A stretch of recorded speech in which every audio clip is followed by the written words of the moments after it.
Ed Cottrell flew P-47s for the 9th Air Force.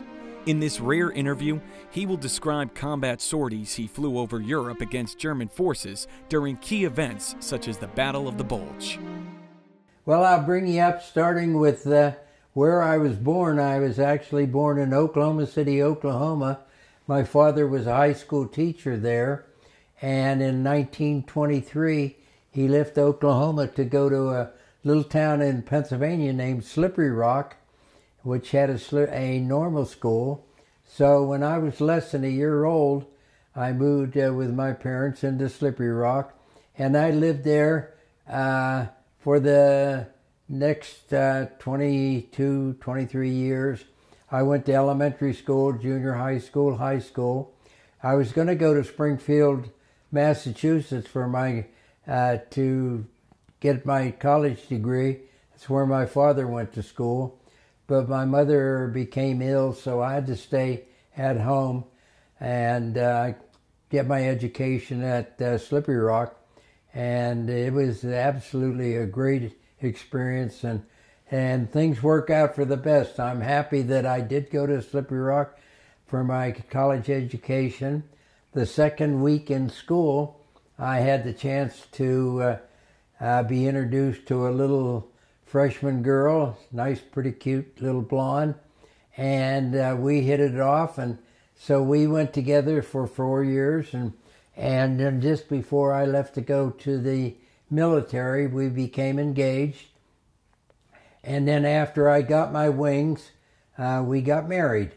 And we lived together for 76 years. She passed away in 2020. She was 99 years old. And unfortunately, she had a fall and didn't survive. And so I've been alone for a little over 3 years. But we had a great 76 years together. Between my freshman and sophomore year at Slippery Rock, the government came out with a program called the College Pilot Training Program.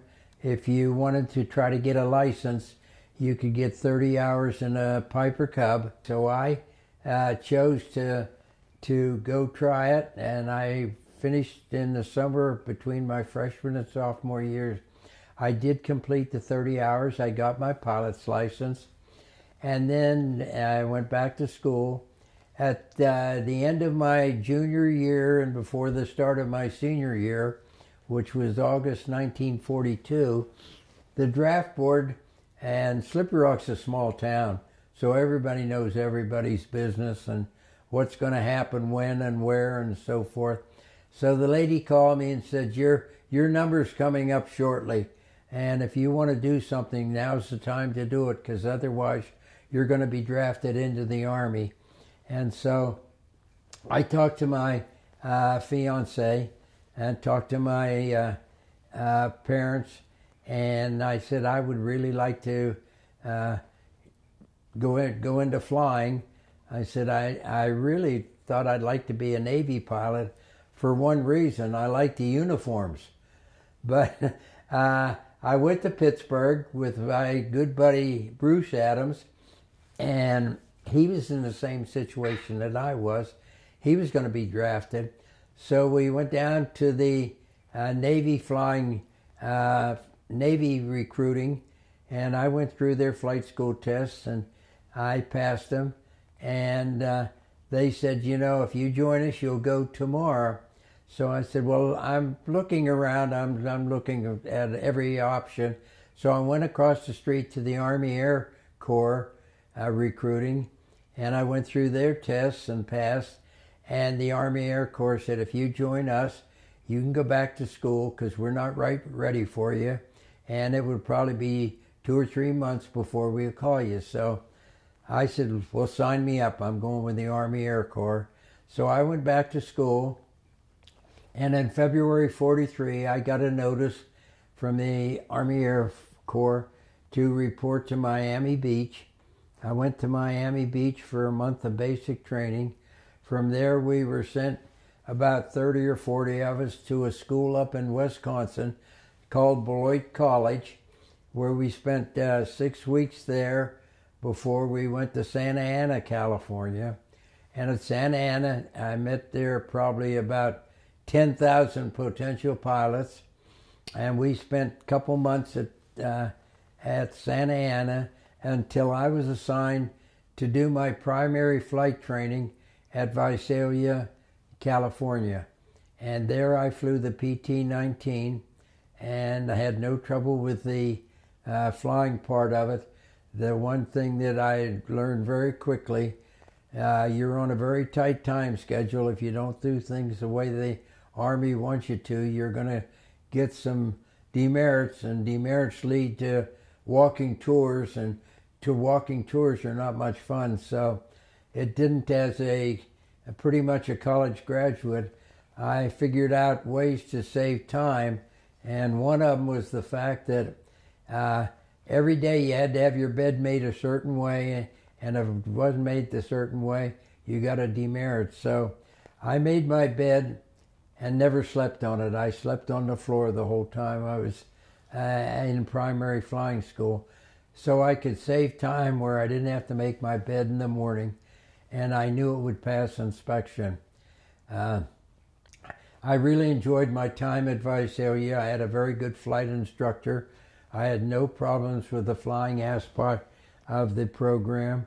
And as graduation was sent to California, where I flew the BT-13. I was there for my BT-13, and in December of that year, my mother passed away, and I was unable to get back for the funeral. I finished my basic training and was sent to Luke Field, Phoenix, Arizona, where I was assigned to fly the AT-6.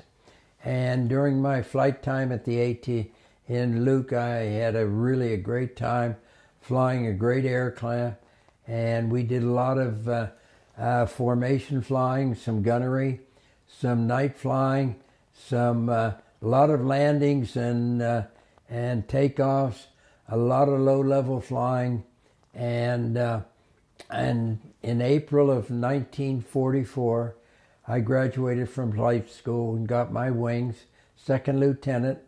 I went back to Slippery Rock, where I met my bride-to-be, and in April of 1944, we got married, and we were sent to Wendover Field, Utah, where I was indoctrinated into flying the P-47.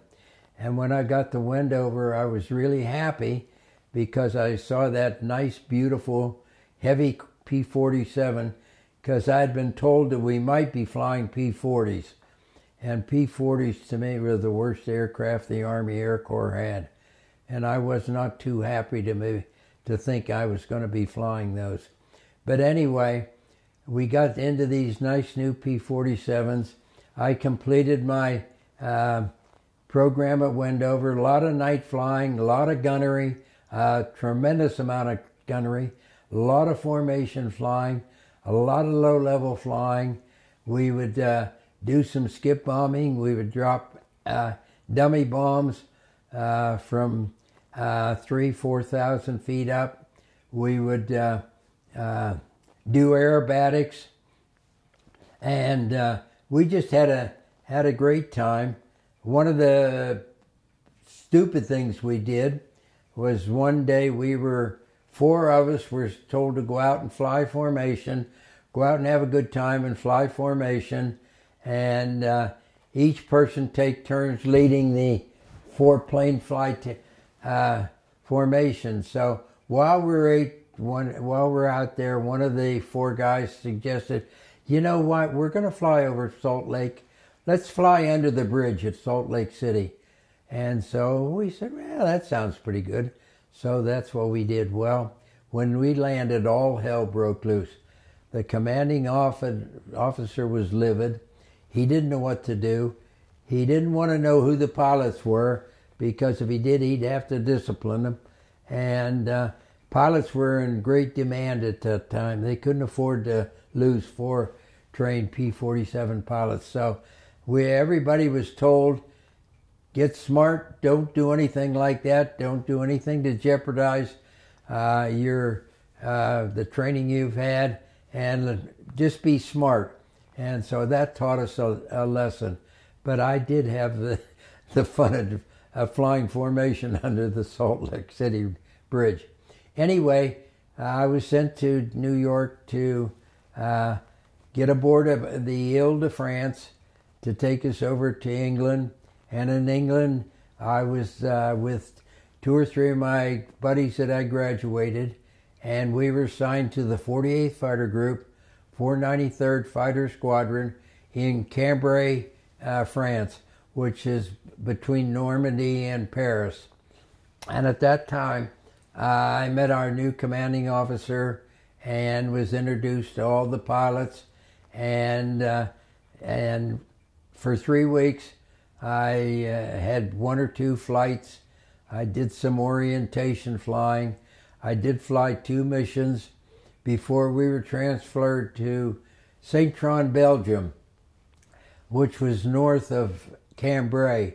And at Saint-Tron, Belgium, there was a 10,000-foot concrete runway the Germans had built. They had used it as a night flying base for their planes. And after the D-Day on June 6th, and to when I joined the outfit the end of August, the Allies had recaptured Belgium and Holland and most of Holland. And so we were flying out of Saint-Tron, Belgium. I flew out of Saint-Tron September, October, November, December, and January before we left that to start flying off metal strips as we move forward towards the end of the war. Okay, most of my flights were in the Razorback. We didn't get the bubble until in February. The bubble canopy was so much better visibility. You could see almost 270 degrees without stretching. With the Razorback, you could only see what was right out to the side and in front. And you had a lot more room in the bubble than you did in the Razorback. Most of the time we were trying to hit trains and trucks, carrying food and ammunition and stuff like that to the troops. And the main thing, the 47 was good at low level because it could take punishment. And you know, when you come in at 350 mile an hour with 8 machine guns firing, the people on the ground aren't going to be too anxious to get out and shoot at you. But I only flew 1 escort mission in my 65. All the rest were all low-level dive bombing, strafing, etc. We didn't have rockets on our planes. We had 850s and 2 500-pounders, and that was our bomb load. This brings me to the 3 experiences that I'd like to talk to you about. Well, on December 7th, the weather was really bad, as it was in December over there. A lot of snow, a lot of rain, low clouds. And on December 7th, the morning, we got a call to go on a mission. The Germans and the Americans were bogged down in the little town of Jülich, Germany. And the Americans were on one side of the bomb line of the soccer field, and the Germans were on the other side. Our mission was to come in at low level because the ceiling was 500 feet. Was the ceiling. So that meant we had to fly this mission at anywhere between 450 and 350 to get to Jülich. We were told we were going to go in at low level. We were going to make the first pass using our machine guns, our 50 caliber machine gun, shooting at tanks, anything we saw moving. We were to make a pass, turn around, and come in on the second pass skip bomb our bombs, hitting the middle of the soccer field, which was all covered with snow, and let it skip into the woods where the tanks were and the troops. So the first pass we made over the soccer field, and we saw a lot of small arms fire, so a little bit of flak, but the flak was above us. We made our turn, came in, and flying in one right after another, we dropped our skip bombed our bombs on the ground. They did go into the woods. We came back home. We found out that we had done a tremendous job. The Americans were able to move across the soccer field, take Jülich. The Germans had retreated, left a lot of their equipment behind, and our unit got the unit citation, and the squadron commander, Major Latchley, got the DFC for leading that mission. To fly at 250 to 300 feet at 360 miles an hour, where clouds above you and trees below you, you grew up pretty fast.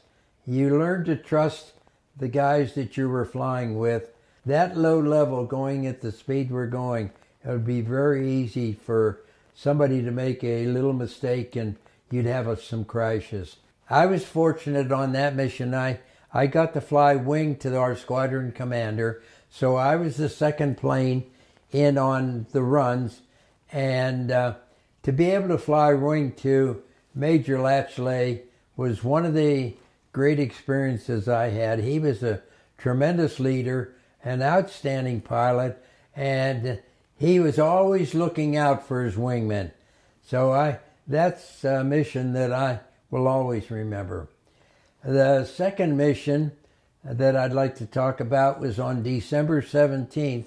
That was the start of the Battle of the Bulge, although at that time we really didn't know that it was going to be the Battle of the Bulge. But on that day, it was a nice, pretty clear day. It was cold, snow all over the ground. I know on the ground it was probably like 0 degrees. We were told that there were some Tiger tanks in the woods between Bastogne and Koblenz. And our job was to see if we could find them and disrupt them from going towards Bastogne.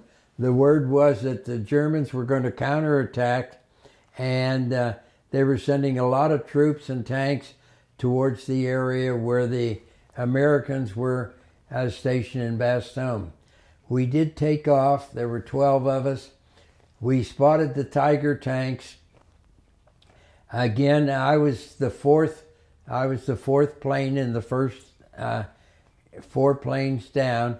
I was flying wing to Lieutenant Watson, and he's third down on the bomb run. I'm fourth down. We drop our bombs on the Tiger tanks. We pull off the dive bombing and start to pull up, and we ran into a group of 109s, probably 18 to 25 ME-109s. And as I pulled up from dropping my bombs, I saw an ME-109 aiming towards Jim Watson, who was I was flying wing, and I called him, and he said, "Yeah, I see him." And at that time, the ME-109 made a slight turn, and I could see his 20 millimeter cannon at the nose of his plane blinking, and all of a sudden, a big pop, and hot oil came all over my windshield, and the plane started to sputter. My engine was misfiring, and as I continued to climb a little bit, I threw back the canopy. The oil's flying all past me, hot oil, and I called my flight leader, told him I'd been hit, and I didn't know whether I was going to have to bail out or what was going to happen. He said, "Well, fly the plane as far as you can, head 290. So I headed 290, and the plane is just above stalling speed. hot oil is coming out. I do have my radio working, and I'm listening to all the chatter. And at that time, I heard a pilot tell me, I heard that he was going down, and pretty soon I heard another one of our pilots saying he was hit and he was going down. And so I'm flying, and all of a sudden I look to my right, and there's an ME-109. And I look to the left, and there's an ME-109. And they flew past me. They made it out turns to their right and left and started to crisscross behind me. Well, as soon as that happened, I knew that as soon as they got behind me, they were going to start firing and my plane was going to be hit. So I was too low to bail out. So I was looking for place that I could land the airplane or try to survive, when the two 109s throttled back, came up beside me, and flew formation, taking me west. And when we got close to the bomb line, they made a gesture of first finger and the thumb, and wiggled their wings and peeled off and left. And I know now that I'm in safe territory. I have no idea where I am. I can hear the dogfight going on between my 48 fighter group and the Germans. And I got on the radio and I asked if anybody could pick up my transmission, and a person came back in the radio and he asked me what my airfield was. I told him A92. He said, "You're not too far, make a turn, 90-degree turn to the right, and you'll run into the airfield." Well, he was exactly right. We were south of the airfield, and we never went south of St. Tron Airfield. Everything we did was to the north of the airfield. So I had no idea what the terrain was like south of the airfield, whether there was heavily treed, whether there's a lot of population or anything. I spotted the airfield, and just as I'm getting ready to maybe 100 feet from landing on the end of the runway, my engine quit. I had a frozen engine, and I had to dead stick land the plane, and just barely made the edge of the runway and came to a stop, jumped out of the plane and kissed the ground. And fortunate, I found out later on the next day that I had lost 8 cylinders out of the 18, and the Pratt & Whitney engine still ran to take me out of that combat in Koblenz and get me all the way back to St. Tron, Belgium. And since, for 80 years, I've been in contact with Pratt & Whitney, and every Christmas time I contact their public relations and thank them for making such a good engine that I'm still alive to celebrate Christmas. On the December 17th, I told you some of our planes were shot down. Unfortunately, one of the planes that was shot down and the pilot died was Lieutenant Watson, the man that I flew wing to that day. He had no protection, and he was in a dogfight, and he was shot down and killed. And this last time I was over in Belgium, they gave me they recovered his, they found his crash site, they found parts of his plane, they found a piece of his goggles, they found a piece, a part of the oil gauge with the serial number, so they know it was his plane. And they tracked down, they found from the Germans exactly the death notice. They have a notice in German of what time he crashed. They also have one from the Americans where he was reported missing in action on the December 17th. The second person to get killed that day was one of my roommates. His name was Art Summers. He was a graduate from out in California, and he was one of 7 fellows that lived in a room off the base in St. Tron, Belgium. And on that particular day, he got crashed, shot down. He was captured by the SS, interrogated, and then shot. And the local people, as soon as the SS left, they got his body and buried him in the local cemetery there in that town. Since then, he's been moved to an American cemetery and then taken from there back to California. But he was one of the 2 roommates that I lost during the Battle of the Bulge. Art Summers was the first roommate. The second roommate I lost was on January 1st on 1945. And the 48th Fighter Group was assigned to go out and look for German planes over the Bastogne area because the Battle of the Bulge was fluctuating back and forth. It was pretty near. We had only been able to fly a day or 2 after all the bad weather in December.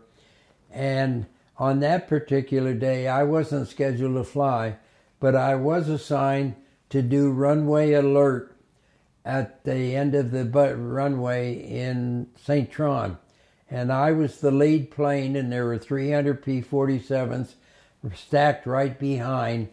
And our job was to be, if the radar picked anything up, we were to immediately take off and go meet whatever was coming. Well, on that particular day, and at 7 o'clock in the morning, we had no idea, but the German Luftwaffe hit every air base along the bomb line with everything that they had. Focke-Wulf 190s, Me-109s, some 262s. And on our particular airfield, we had 8 FW-190s come in, and they came in right in over the runway at treetop level. The radar did not pick them up. There's 8 FW-190s passed right over me. I'm on the end of the runway in my plane. At the middle of our runway in St. Tron was another runway dissected the main runway, was a burned out B-17 and a burned out B-24. The FW-190s went right for those 2 bombers. They started firing their guns at them. They went past, pulled up. They did not drop their belly tanks.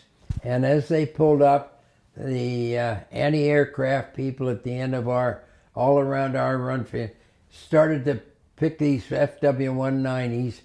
And by the 3rd pass, there was only 1 FW-190 left, and he still had his belly tank on. And by that time, I was out of my P-47. We were in the ditch at the end of the runway because there was no way we were going to be able to take off. The FW-190s coming down towards the runway from behind us, and I watched him come down, and he comes straight down and crashes at the end of the runway. His body is thrown out of the plane bursts into flames, and we quick run out, and here's probably a 16-year-old kid with a bullet hole in the middle of his forehead, and he had gotten hit on that down, and he went right into the ground. My second roommate, who had flown the mission that day, the group came back, and his plane was missing, and he, the word came that he was hit by flak, and he did not bail out. They found his crash site. They found him where his body had been thrown, and his name is Ted Smith, and he's buried in the cemetery in Holland. And I've been to his grave twice. The first time, not knowing that I was going to see his grave, and I saw it. They led me to the cross, and I had no idea that I was going to see my roommate's grave. And so I had that opportunity, and I don't know whether you know it, but the man that took me to see that grave was Andy Biggio, who I go to Germany, to France with 5 times. And they made arrangement. They took pictures and everything. And I've been told that over 14 million people have seen that picture of me with at the cross of Ted Smith. I've been in touch with the remainder of the family there, his nieces and nephews and so forth. But Ted and I were very, very close roommates. We went through flying school together. We spent our spare time together, and it was a tremendous loss to know that he got killed, and there was nothing that I could do to help him. So those are 3 of the experiences that I've had. I tell you, the rest of the time that I was with the 48, when the Germans got on the run, our main problem was flak. We had no trouble with German fighters, anti-aircraft flak, and we lost, what planes we lost were due to being hit by the anti-aircraft guns. And most of our missions were dive bombing, strafing, trying to get tanks, trucks, troops, food, whatever the Germans were trying to move as they retreated from the Rhine River towards back into Germany. And so from the middle of February on till the end of the war in May, our biggest problem was flak. And we were doing a lot of taking care of troops retreating, of equipment on railroad cars, trucks carrying food and ammunition and stuff. So that's basically what we did the last 2 months of the war. I never came in contact with the Luftwaffe again.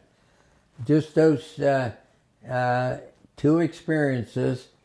And like I said, when you're with a 47 and you're dive bombing and strafing, you're down at low level, and the Luftwaffe was more concerned with the bombers. The bombers were killing Germany. You know, they were sending 100, 200 bombers, and you know, they were just killing the factories. And so the Luftwaffe was doing everything they could to stop the bombers from getting to their targets. So they weren't concerned too much about P-47s that were strafing trains or trucks or troops. Mostly the flak was what they'd use to protect them on that. I flew 65 missions, and the last mission I flew was 2 days before the end of the war, and it was interesting.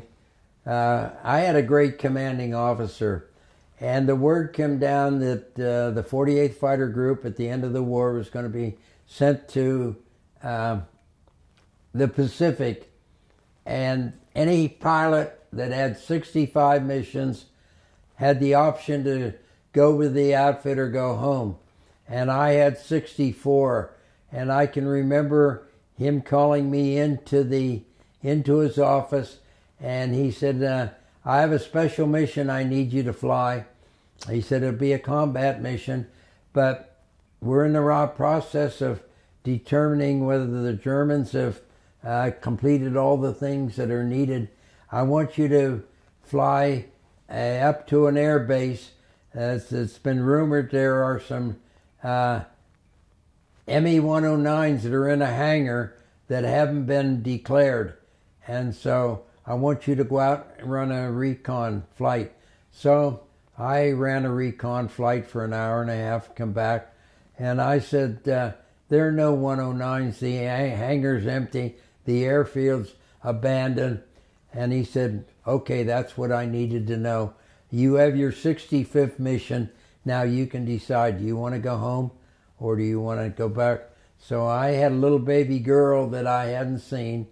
My wife had given birth to a daughter in March of 45, so I chose to go home.